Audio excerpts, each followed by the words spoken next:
Hey everyone, welcome back. This is kind of another update on this bass boat. Been an ongoing deal. I just removed all the doors off the back decking, and I am fixing to make all new doors for it and get all that put back together. The wife is ready for this boat to hit the water. I'm ready too. After that's done, last thing to do on this is to put a new impeller in the bottom, and I'm going to go ahead and have the carburetors gone through and cleaned up, as I don't want to be out in the middle of the water and have to paddle back.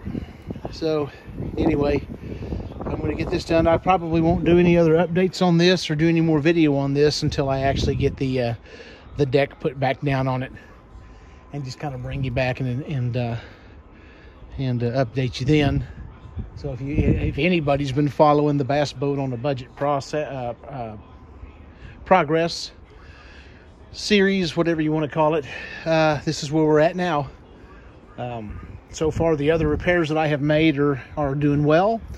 The tarp, or this boat cover, is kind of let water down on the back. The batteries, there was some water down in the battery holders. I hope the batteries are all right. I never did. I may need to pull them and put them on the charger just in case. They've never been used or actually circuit completed, but just, you know, just test them and other precautionaries. But anyway, I'm going to put the cover back over this, and I got to wait on yeah, all that's got to dry because it's wet. And there's, I got 5 doors to do, 4 doors to do, I'm sorry. I forgot how to count. And that'll complete the decking and stuff. And like I said, it'll be ready to go. So anyway, like I said, I'll bring you back whenever I get it put back together. See you soon.